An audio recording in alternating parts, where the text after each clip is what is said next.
Greetings and welcome to the Saroth the Mage Experiment. Tonight I have a very special guest, Mr. Jake Stratton-Kent, author, Goetic Magician Extraordinaire, author of the magnum opus, the Encyclopedia Goetica, Geosophia, the True Grimoire, St. Cyprian the Mage, all that stuff. Welcome to the show, Jake Stratton-Kent.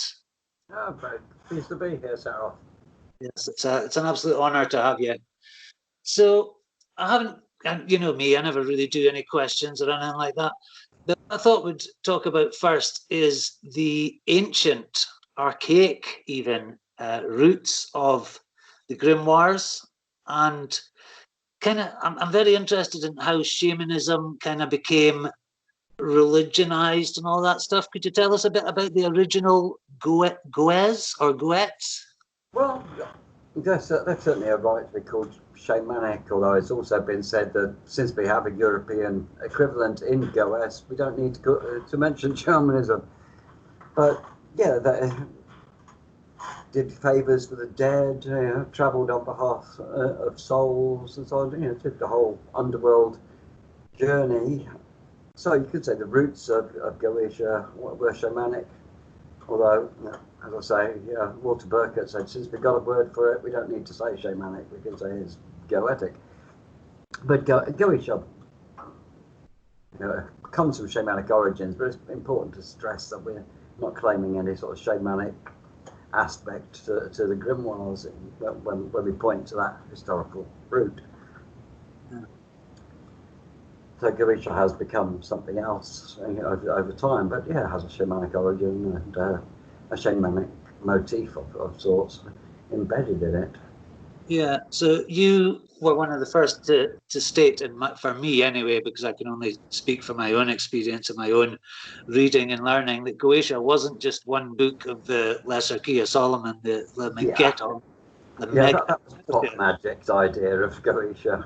Yeah, it's the grimoires, and your work on the Grimoire Ferrum. If I'm right, you had to kind of reconstruct a lot of the spirit sigils, and the names were all messed up.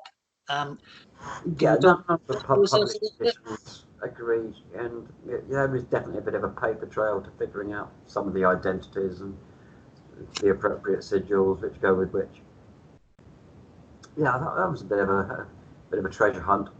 It's almost like the Ninth Gate, where he has to figure out the correct illustrations that constitute the real book. There's a bit of that going on. So you did it, though. You managed to pretty much reconstruct the Grimoire Ferrum. Certainly, enough to give you a flying start at it. I mean, there's some additional tweaks could be made, especially since Joseph Peterson brought Book of Secrets out. Some of the identities are plainer, but yeah, I mean, it's very far from being unusable. I was taught it sufficiently well to operate it, and probably took it a little too far in the process of exploration, conjuring the various subordinates of all the deputies and chiefs. Yeah, because I think like the Bibliothèque Bleue, the French and Italian grimoires that kind of tradition comes out with, they were kind of down on for a while, weren't they? And I think some there was a bit of snobbery about them, yes. Thought they were late and sensationalist and so on, and it's been shown now that Grimoire Ferrum is very old and as much part of the Solomonic tradition as the key, and older than the Goetia. Yeah, indeed. Is that because they use names like Lucifer and I think one of them's got Satan in it, hasn't it? Satanachia, or Satanachia. Yeah, so the perception was that there were... And the Pact as well, but even the Pact seemed to be as much well, it's at least closely related to the procedure in the original. But the idea of the Pact enters ceremonial magic via accusations aimed at witchcraft and so on. So the Sabbatic Pact becomes the Grimoiric Pact. But that's just part of the history of the grimoires, and I'm not averse to it in the Grimoire Ferrum in the least, or the Grand Grimoire come to that. I mean, the way it's made its way in is perfectly legit. Goetic magic doesn't stand still. It goes through various transformations. While the pact may not be a feature of all grimoires, it's certainly a feature of some for historical reasons and practical ones. Yeah, I mean, it goes back to the Greek magical papyri as well. The idea of the paradrop. How do you say that? The pact can be found in pagan contexts. Messages left at temple, petitions left at temples saying, you do this for me, I'll do this for you. You know what I mean? And even entering a term of service to a god, is known from petition offerings. So pacts one way or another, a regular theme. Sometimes they're emphasised more than others, but there is an older background to them, as well as the Sabbatic pact. So it's a self-regenerating idea, should I say? It comes back after a period of neglect.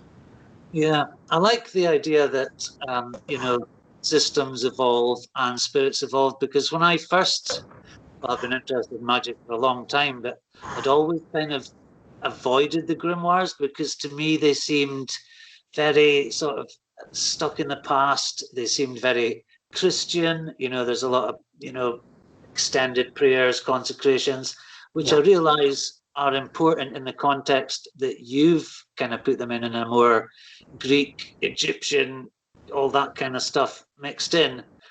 But why did they become Christianized? Was it simply to escape the Inquisition and stuff like that? Oh, I think it was perfectly sincere, although what kind of Christians they were is arguable, and the Inquisition certainly thought so. But like the witches, the authors of the grimoires tended to think of themselves as Christian. But like folk Christianity, that deviates from orthodoxy considerably. And some deviation can be put down to ignorance. A lot of the people involved with the grimoires were priests and monks. So the clerical background we hear so much about. And it's been argued that magic as a system has an implicit theology of its own, which is a different tradition from Christianity, even though it uses the same names and so on. And to an extent, that's true. I mean, the spirits don't behave the way orthodoxy says they should behave, so it is a different belief system in that respect, and that goes a long way. But nevertheless, they thought of themselves as Christians. Some of the grimoires even have processed to obtain the beatific vision, which is about the major point of Christian mysticism, you might say. So theologians would say it was cheating, but it's quite an arduous process, and again, it's done sincerely. Yeah, I think it's the spiritual impulse in people that don't necessarily have access to roots into organized religion, just tend to do it on their own, don't they? Mm-hmm. Yeah. So the cults of the saints and so on. Yeah, absolutely. Yeah. And we'll maybe get onto this later, but you often talk of the lack of a real living tradition in modern magic.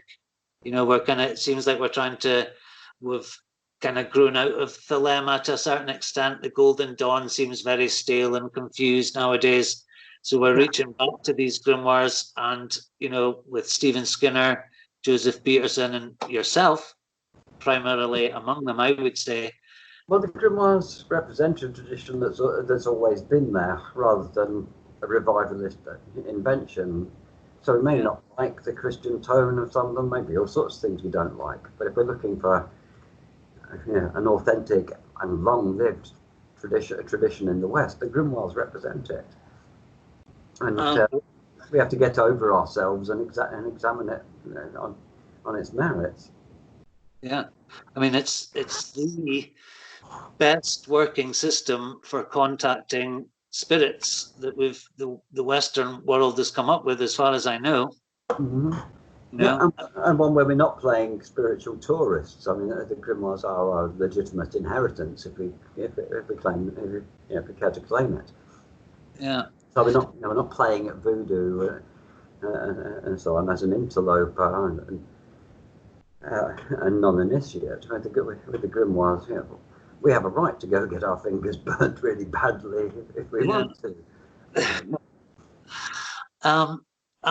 When I was, stuck up here in the wilds of Scotland and Aberdeen, we didn't have access to the great amount, especially before the internet. So I had a few Wiser titles in Crowley and all that. And he always, I remember him saying, "Oh, have nothing to do with the dead. They can't tell you anything. They're just dead, and they know no more than they did when you were alive. They were alive, but in reading Geosophia, the dead do become transformed after death. They're not just like Uncle Joe that died 2 weeks ago and he's just still old Uncle Joe. They do go through a kind of spiritual elevation in some ways. Not all, maybe. Could you talk a little bit about the idea of necromancy in ancient Greece and how it could possibly relate to modern magical practice? Well, Plutarch talks about spirits evolving in the context of a journey between the Earth and the Moon, and perhaps onwards after that. This was seen as a post-mortem journey in what you might call the celestial underworld. And some of the spirits are definitely evolving, and some of them even come back to become the answerers of oracles and the patrons of traditions. He talks about the Idean dactyls being amongst these evolved spirits who are still in the sublunary sphere for our benefit, but have moved on. So he's talking about some of the dead being former initiates and even the founders of traditions, and he finds similar ideas in the excellent book. He's far from averse to talking to dead magicians. He thinks it's an obvious way to go. Got Solomon, Agrippa, Joe. Yeah. So he's well into talking to his dead magicians, and you can find that in the ancient Greek traditions as well. The cult of heroes involves that kind of ancestral figure. Something. And you can find it in Goetic spiritism as well. The idea of evolution of spirits in the post-mortem state. So while there's also the idea of ghosts that are, angry ghosts who contain very little of their former intelligence, etc. They're just a decaying pattern, so to speak. But they're dead in more sophisticated systems. Are graded. They're not all collectivized as nasty spooks. Types. Yeah. So were angry ghosts the original kind of demons? There didn't seem to be there were gods that could be extremely vengeful, but it was usually they didn't hate humans because of they were evil. They would punish humans for being bad humans. It originally seemed to be the angry dead, and then it kind of got abstracted to the fallen angels and all that, Yeah. No, but that's certainly part of PGM practice. I mean, putting curse tablets into graves and also other sites connected with the underworld, like wells and such. They're definitely appealing to the less evolved spirits to do their dirty work for them, whether it's obsession or death that they're trying to inflict. The borderline between demons and the angry dead in various traditions can be quite thin. But I think the majority of grimoire spirits are something else. They have necromantic functions. They can put you in touch with the dead, but I don't think we can really identify the demons of the Grimoire Ferrum with illustrious but deceased personages. They are something else. But there's still this connection between necromancy and Goetia conceptually that goes way back. So there are roots into necromantic practice with the help of grimoire spirits, but they're not necessarily dead persons themselves. Mm-hmm. Something else that struck me about Geosophia, which is a massive work, by the way? I mean, it must have taken, I don't know, it would take me 20 years to write a book like that. Or lots of coffee breaks. Yes, I mean, it's just every page is packed, and I like the way you've done it as well. You've kind of used the device of the journey of the Argonauts and all the different kind of magics and mythical gods and spirits they encounter, and you've kind of tied it all together rather beautifully. The one thing that struck me is the kind of mobility from, because we are talking about massive periods of time, how Apollo might not have started as a solar deity. He might have been a chthonic entity to begin with. Yeah. How do you account for the mobility of a god moving from one status to the next? And does that reflect how we humans perceive them, or does that, what's the real way to perceive these spirits? It's a very slippery concept for me. Yeah. Well, I don't think we can have one mass explanation for every instance. In some cases, it's philosophical ideas and entering cult practice that may not have been there necessarily before. And then you get situations where the god of the philosophical initiates is understood completely differently from the way it's been understood previously and still in popular cult, running simultaneously. So which is the authentic one? But on the other hand, there are more complex roots in collective tradition, whereby they're perceived differently over time, and you could relate that to the god evolving, or simply obtaining more power through more believers, which could be the same thing. Yeah, and there's also lots of local cults who are separated from each other, so their idea of that god would kind of, almost like Darwin's theory of evolution, a bird flies off to another island in a few. Yeah. And so sometimes they got the name Zeus or Apollo plastered over an older name in the case of local cults. I mean, there may be a whole collection of completely different local gods, but they get the Apollo or Zeus label put on them. Mm-hmm. The Zeus of such and such a town. And I suppose as ancient cultures got in touch with each other, there was a big crossover between the Greeks and the Egyptians, and then the Romans. They'd be like, oh, your god's a bit like our, Thoth's a bit like Hermes, who's a bit like Mercury. So they all kind of got amalgamated together. Yeah. Sometimes the label is a bit loose. I mean, there are cases of Italian gods where the elite can't decide if he's a version of Apollo or a version of Zeus, and in fact he's neither. He's an older local god. Yeah. So syncretism doesn't always stick very well, and sometimes it's not done very appropriately. But then there is an urge to systemize in the human brain, which I think we should beware of occasionally. It's not always a good thing. It can impose a filter on something we're trying to look at in its own terms. Yeah, I think that's one of your main sort of points as well.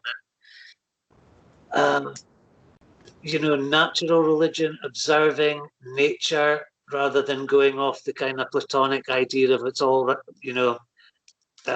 based on thought. So it's not about psychology; it's about how things actually are. Yeah, like the entrances to the underworld in Greece used to be actual physical locations, caves and lakes, that then it all got suddenly kind of transferred into this transcendental, mushy sky business. Mm-hmm. I don't mind the sky at night with stars and things moving around, but they've come out of the underworld. They haven't been projected from some invisible place. Yeah. You can watch them rise. There's no doubt about it. I mean, it's set in the west, which is the gate of the underworld, and then rise in the east. That's an underworld journey accomplished. So the transcendentalism that you sometimes rail against, where did that creep into Western thought, into magical practice, do you think? Well, I mean, it's to a large extent it starts with Plato. Or Plato, I've never been entirely sure. But it's then retrospectively projected back onto ideas that preceded it, often by hundreds of thousands of years. So some of the myth cycles are prehistoric, whereas Plato is distinctly historic. Only a few hundred years ago, compared to the origin of some of the myths. And you can see that happening in Iamblichus, which is composed as an answer to a letter, and Porphyry's letter is saying, look, the Egyptian gods aren't transcendent, they're terrestrial, and he might be saying that, look, it hasn't been reinterpreted platonically. Why aren't there holy men doing that? Well, that is one way of interpreting what Porphyry is saying. And Iamblichus is responding and saying, no, the Egyptian gods do include transcendent powers and demiurges and so on the Platonic model. But he's almost certainly looking at Hermetic texts, which are pre-Hellenized Egyptian texts. And so he's either saying, look, here they are reinterpreting it, or he's mistaking the age of those texts and saying they've always interpreted that way. But either way, I think Porphyry was right. Egyptian ideas originally weren't Platonic ideas, and there's nothing particularly controversial about that. They've been around a lot longer than Plato. Pre-dynastic Egypt is much older than any Greek contact with the Egyptians. And again, Egyptian religion was extremely focused on, because life was so short in those days, as it still is. They were very focused on what would happen in the afterlife, not as a kind of the modern idea we have of we're not quite sure what happens anymore. That's why they mummified bodies and stuff, wasn't it? Yeah, rather than getting them out of the way as quickly as possible, they wanted them to hang around. Yeah. And they were interacted with, to make offerings to your ancestors, rather than have them packed away by a funeral director.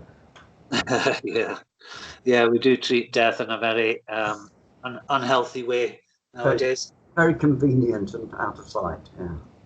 Yeah. I don't suppose that helps you when you're dead, though, does it? No. So let's jump forward a wee bit to like the Grimoires and the Grimoire Ferrum. One of the other important aspects of your work is the idea of the intermediary, which is also in the PGM, the magical Greek papyri. Skirlin would be that role in the Grimoire Ferrum, the intermediary spirit, and how that ties in with the I can never remember even the word paradeiros. Paradeiros, yeah, that one. Yeah, and neither of us are ancient Greeks. It's a Greek. It's all Greek to me. But do you think that is the holy guardian angel, or is that a different experience or a different class of spirit, if you like? It's a different class of spirit. I mean, the holy guardian angel is the best known version in pop magic of a grimoire intermediary, but it's a completely different entity. Particularly to Skirlin, but also to the paradeiros. Again, I mean, it depends how committed you are to Platonic ideas and so on. Transcendentalizing of the intermediary spirit could be an aspect of that.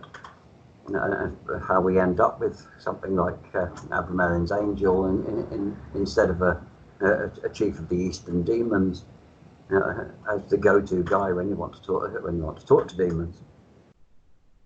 And we also get the idea of thwarting angels who can have a semi-intermediary function, particularly their chief, Michael, or other marshals of heaven, who can have authority over spirits in other approaches. But the grimoires frequently skip the angel, Michael, and even 14 angels isn't general. Especially not in the Grimoire Ferrum and its relatives. You go through the chain of command of the demons themselves. So you command, in the case of the Grimoire Ferrum, you command a subordinate by his deputy, and you don't get to talk to the deputy without invoking the chief. Invoking being quite a different matter from conjuring. The Grimoire Ferrum is not going to tell you how to conjure Lucifer. It's going to tell you how you can begin the process of becoming more familiar with him if and when he feels like it. But he's invoked in order to talk to lesser demons. Yeah, it's like the Armadale method as well, where there's an intermediary, like an Anubis kind of figure who lays a feast and all that. Yes. Always confuses me, with being brought up with Thelema and chaos magic and all these psychological ideas about archetypes and everything's a metaphor for something else, what are spirits? Does anyone actually know what they are? I mean, if you got one, couldn't you just ask it? What are you? Where did you come from? Is that possible? Am I being naive? Well, up to a point. I've been just as naive. I don't always understand their answers, and they perhaps don't always understand my questions when it gets into the realm of theology. Even though the grimoires say that some of the spirits can teach you theology or astronomy or these other things, actually spirit communication, as instruction, can be quite tricky because they have different ideas. I mean, they have very different ideas about time for a start. If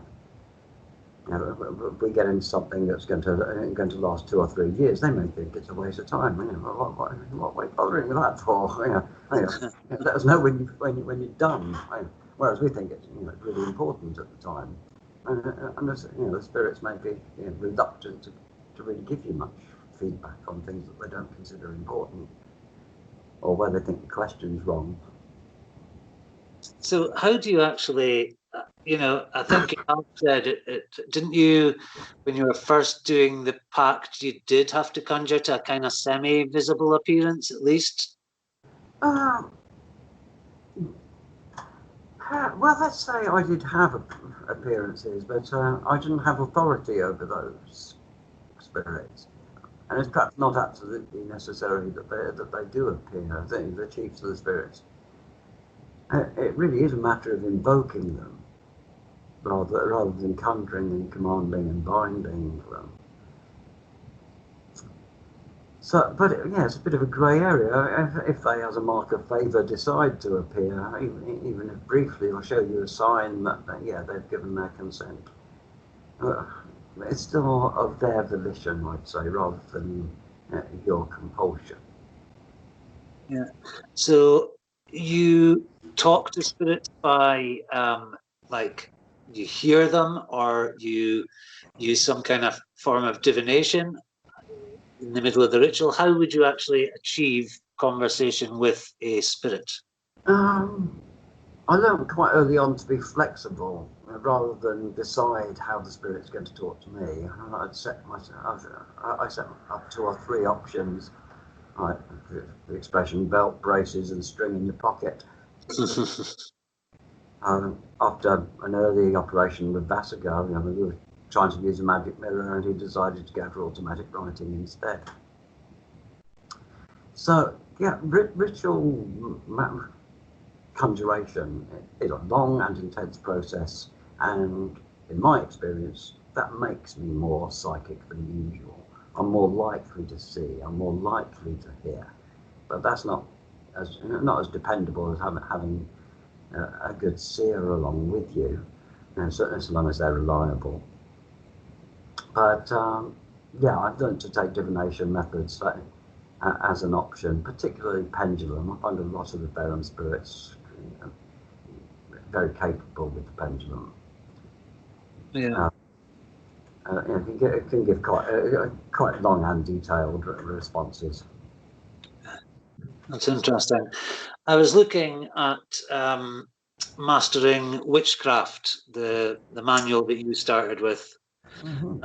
I found it really interesting and really excellent. You know, it's got very simple instructions on tools, you know, far simpler than the Key of Solomon and all of those, you know. I really like it and I might start using it myself. Oh, I recommend it. Yeah, absolutely. I wonder how many copies of that's been sold on your recommendation alone, sir. Not just mine, quite a few of the old hands tried to recommending that one. It's been around since the 70s, and most of it has aged very well. And it isn't just an introduction to, say, the Golden Dawn or whatever. It's, you know, it gives you a bit of an overview of witchcraft and a bit of conjure magic from the Grimoires, and the bibliography. You know, it is varied under headings, so you can go various directions from there. But there's a good, you know, practical beginning there. It may be the first set of tools you make, may not be the last, but they're good. They're good, and it gets you into some good habits. There's a lot of emphasis on herbs as well as rituals. Yeah, it's a good balance between matter and what ritual actions and words. Yeah, I think for a while modern magic kind of forgot about the importance of tools and herbs and materials basis for magic, and it all became very psychological, kind of very new agey, where you would just kind of meditate and whatever came, you know what I mean. And I think the move to a more traditional magic is an attempt to reground magic in some kind of reality, material reality. Which this is a favour Ian Blickus did for Neoplatonism, you know, in late antiquity. I mean, turned it from, you know, a more or less contemplative method by introducing older magical practices, which he was very emphatic about.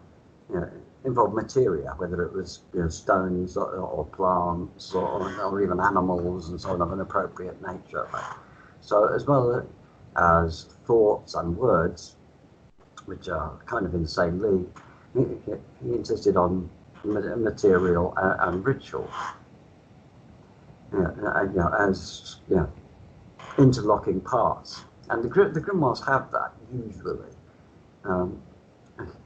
Some of them become a bit overly verbal and committed to abstract diagrams as about the most obvious material side. And but you can put that down to theological and philosophical ideas, and the emphasis on the logos rather than the imago, the image, which is often something that's made and is definitely visible. And the older the magic, the more emphasis there is on animal symbols. Some of the earliest Egyptian gods don't have human parts at all. It's all animal. So they tend to be the more demonic ones. I'm thinking like Sobek, the crocodile, the devourer. Yeah, more primal ones. I mean, originally Horus would have been a hawk, pure and simple. He gains a body for various reasons, representing his law and so on. He becomes more human. He represents things within a city civilization, but that city civilization has village roots to its magic. So, so there was the reflowering of magic really in the Renaissance. But had it really gone away, or was it? We obviously have what we call the Dark Ages in Europe after the Roman Empire. Had pagan ideas and magical practice existed as a kind of master to pupil? What's it called? Not the written thing.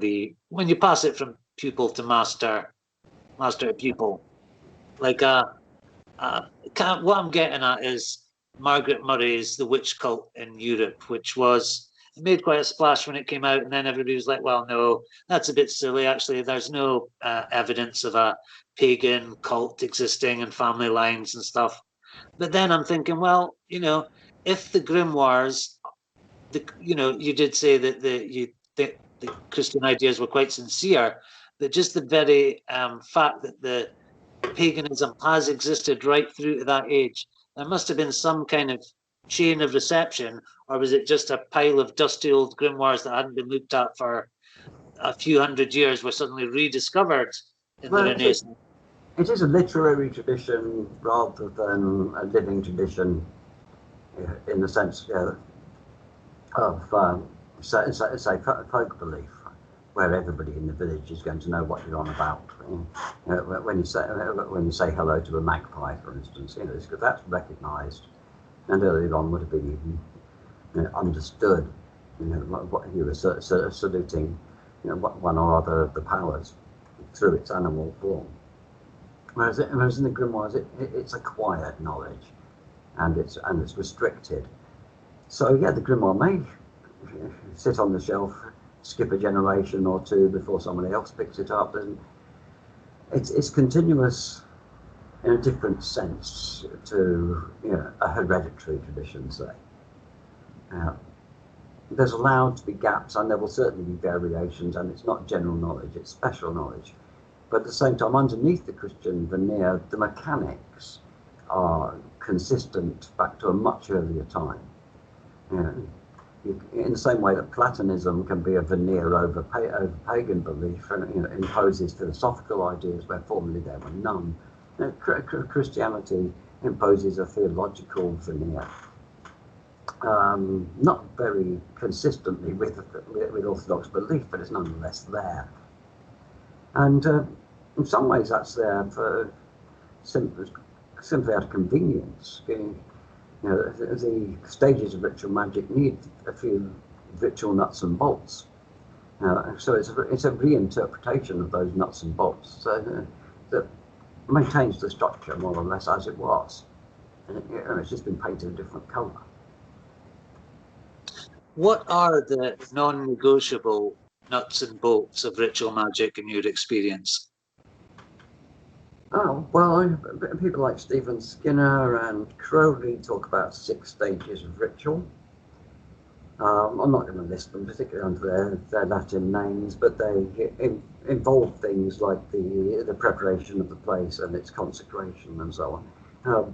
And you can fit banishings in there somewhere if you really must, but setting banishings up as a separate process makes it 7 stages rather than 6, and it's easy just to subsume banishings into the preparation, or omit them altogether.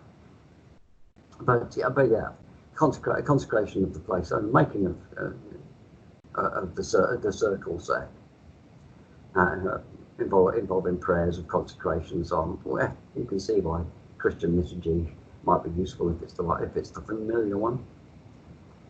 But you can also see it in Greek practice. The Greeks worship their gods outside the temples, not inside them, and they consecrated the place with a circular procession, with various acolytes holding instruments, just like they do in some of the larger Solomonic ceremonies that I've described. Various students will hold one of the tools each on this initial movement. You can find that in Greek practice.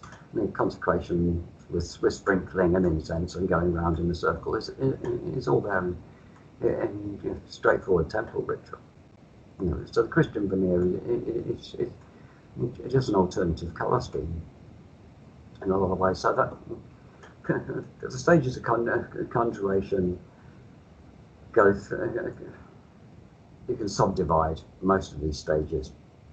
And one of them is the legatio, or binding of the spirit, which in the Grimoire Ferrum is downplayed. You may not even notice that you're doing it, but you'll notice that you don't do it correctly.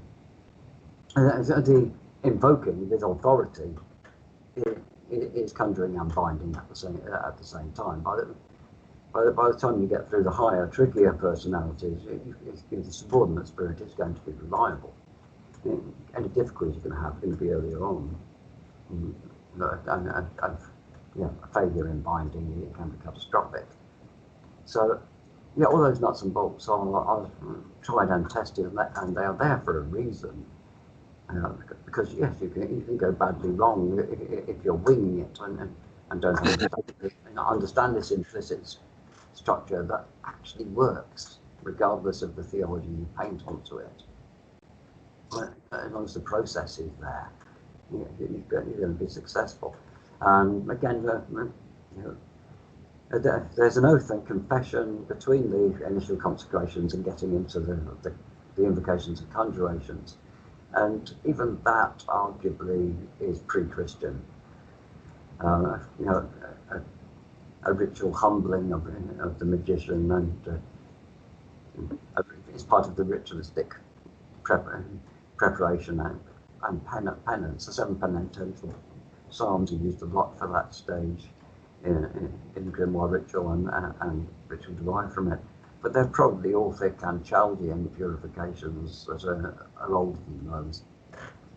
So yeah, the confessional is not necessarily Christian, and it would be unwise to omit.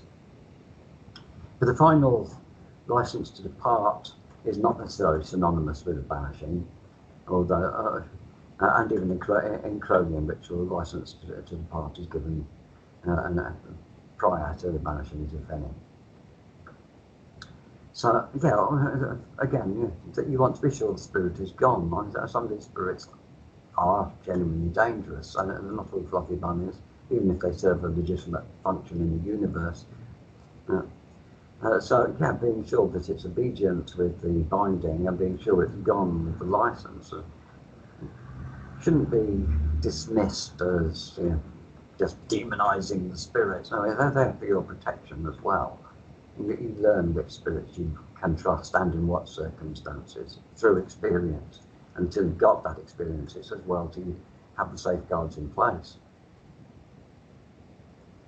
But yeah, once you're familiar with the spirit, so to speak, ritual gets scaled down. It's for the initial introductions in a lot of ways, that and the making of a pact. And negotiated in the ritual is a shorter procedure for future communications. Yeah, it's like now we've been introduced, please come quickly when next you're called, so the next time there's nearly as much effort. And by the way, did you like the incense? Or would you like some refinement on that? You can negotiate a shorter procedure. But it's as well to consider the spirit's likes and dislikes rather than assume. So yeah, there's a conversation with the spirit as part of the procedure as well. And the Grimoires sometimes skip over this, just the same way the papyri do the NN matter, and so you know what to do. Yeah, it's like shorthand. Yeah. Which So, now, of course, we don't always. If you don't, if it's not written there in black and white, we're all anxious. So would you recommend, I mean, it's a job of work, but to pick different elements out of different grimoires?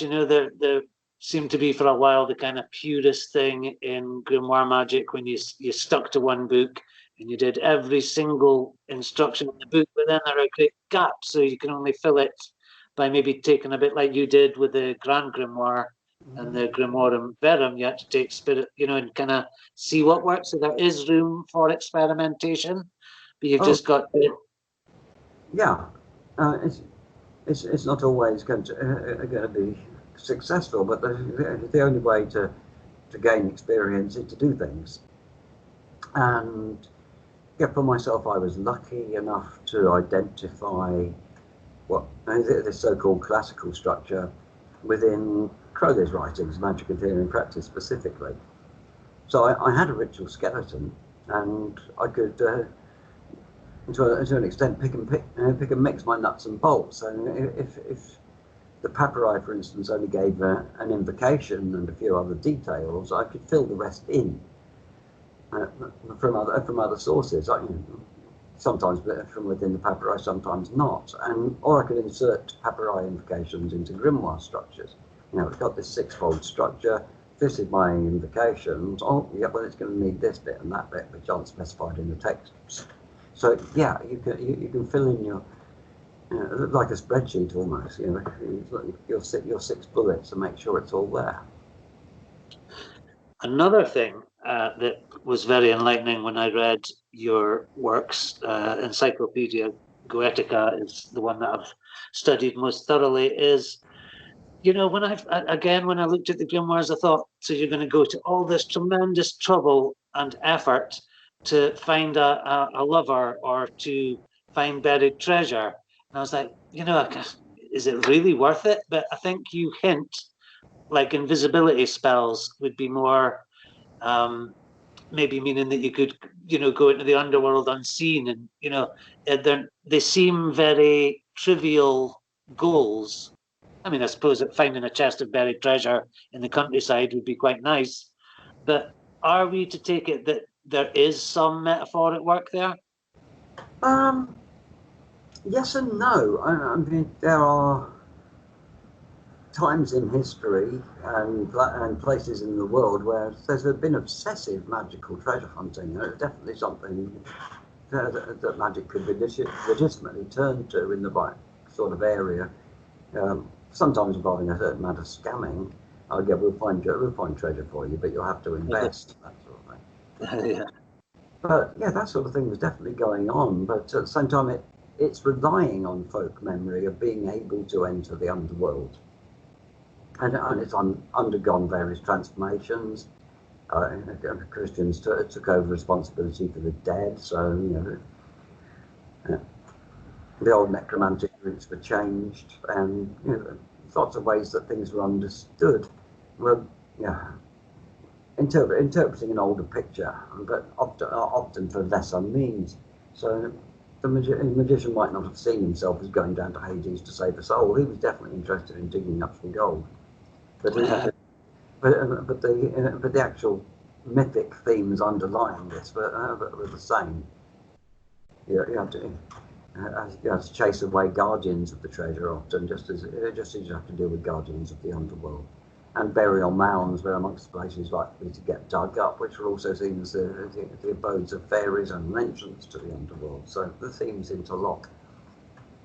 And yeah, the times that the Moors buried lots of treasure when they're retreating from Spain. Yeah, maybe there's not a lot of that treasure left over, and maybe it's not very legitimate digging up archaeological sites and so on. But it's definitely happened, and we might have been.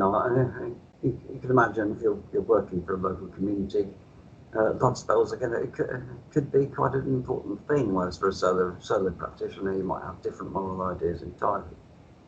And you know, I don't recommend compelling a lover by means of demonic torment, which seems to be the most traditional process.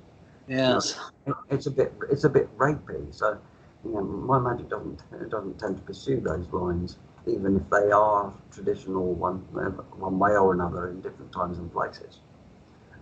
Yeah, I'm more interested in the underlying themes. One reason being that. Goetic is an entry point for Western magicians to something traditional, that belongs to them. But I don't trust the Masonic orders to provide an initiation that's even relevant to their practice. So initiatory themes within Goetic itself are definitely something to explore and emphasise. And that would involve a journey into the underworld, and being invisible would then be understood in an older way. Yeah, maybe I haven't read deeply into enough grimoires to get this sense, but you know, for me, magic was all about, you know, I guess a kind of theurgy. You know, you self-improvement through mysticism and all that kind of stuff, and finding the true will and apotheosis, or self-perfection. You don't see a lot of that, or I don't see a lot of that in grimoires. But is that still an element, or is that separate? In the Sacred Book of Honorius, rather than the Grimoire of Honorius, it's an older text. Yeah, there's a process to obtain the beatific vision, which is it's essentially mysticism. But there's also suffumigations to obtain more mundane results from your magic. The beatific vision is like the high point of the system. And Abramelin is a more well-known case of a mystical process as part of the magic, but it's not always there. Sometimes the assumption is that if it's a priest who's doing the ritual, he's already holy in terms of his function. Even if he's a bad person, he can still be an effective priest. So yeah, you can see the necessity for some kind of initiatory cleansing of the self is kind of de-emphasized, but it's not entirely absent. Key of Solomon begins with the love of God that's being essential.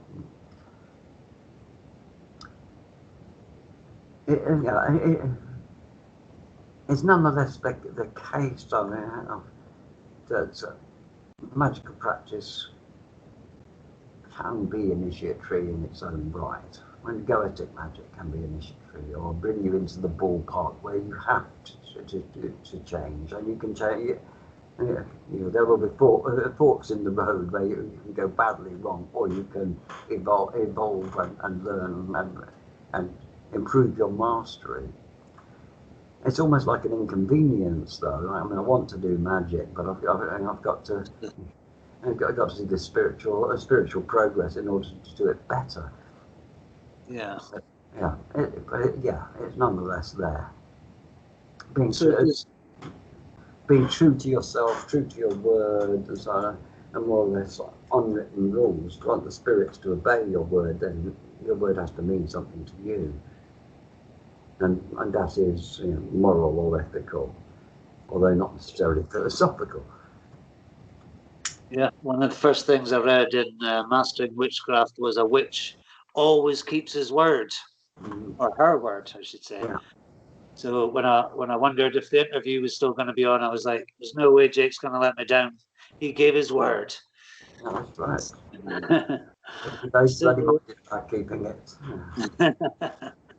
So do you think there's any place in magic nowadays for initiatory orders like the OTO or the Golden Dawn? Well, no. I think they're a bit of a waste of time. I was involved with magical groups for a long time, and as often happens in these groups, the talent is kicked upstairs into administrative roles. And a lot of when I quit, completely quit with involvement in groups and orders, my work accelerated phenomenally. I mean, I produced the Encyclopedia Galactica and a raft of other books and pamphlets. Since I quit, it was like the orders were holding me back, and they weren't helping me prepare to write these books. I mean, I kind of had to research traditional magic on the side of revivalist magic. I don't find the consumer occultism particularly useful. I had to research Encyclopedia Goetic and so on almost entirely off the internet. I had to get hold of books and papers and things. Because the internet is an echo chamber, and that includes consumer occultism. The orders are perpetuating often out of date and exploded ideas, and we keep having to tell people, no, we already figured out that it's not the bornless one, it really is the headless one. It means like a headless entity, an entity without a head, not an entity without a beginning, some kind of philosophical abstraction. Because the magical orders just keep reprinting that shit. So each generation, the older hands get say, well, no, you actually look at the papyrine stuff, it's something else. So magical orders haven't helped with the Grimoire revival. They've given people a lot of false expectations. That everybody thinks the Grimoires must be Kabbalistic because there's some Hebrew words of power in there. There's almost no connection between Grimoires and Kabbalah. there's no connection between Grimoire spirits and the cliff off. They're completely different conceptions. So yeah, in a lot of ways, the orders are counterproductive. Not only not helpful, but counterproductive and a hindrance. I think the solo practitioners in the last 20 years or more have often been the ones pushing things forward in terms of research, practice and research hand in hand. Yes, the scholar magician is certainly, but I think the internet has enabled that in many respects. I often think, is it going to produce a renaissance like the printing press enabled us to do? And funnily enough, I know it can hardly be compared to the Black Death, but we're coming out of this COVID thing, and I'm thinking, right, is this time for the real renaissance to kick in now? So where do you see 21st century magic going, if you even care? Well, I mean, I care enough to keep trying to nudge it forward, but it's against the tide in a lot of ways. So, consumer magic, has massive media exposure, and consequently, there's a lot more superficial occultism, and at the same time as there's a revolution in publishing of old manuscripts. There's now dozens of grimoires in print rather than 2 or 3. So if you're interested in research, the PGM has been in print since 1986. And so there are many more areas to explore, many more ways of accessing hardcore research materials. But at the same time, there's massive media exposure to the bollocks. So rather than the scarcity being the problem, you're now flooded with bullshit that you've got to filter. I think that's one of the hardest things I found, and I'm not a youngster, is there's so many books on so different, ideas, from kind of new agey stuff to Eastern influence stuff. It's picking your way through all that bad stuff to get to the gems. And there are gems. Your work, obviously, is foremost amongst them. So, Jake, that is our pretty much up. Thank you so much for taking part. I could barely too much. Yeah. Got like 20 pages of notes as usual. I never get round to talking about a quarter of it. But perhaps you come back in a few months and we could have another chat. Oh, it'd be a pleasure. Yeah. Thanks very much, Jake. Magic. Okay. See you soon, buddy. Take care now. Cheers, man.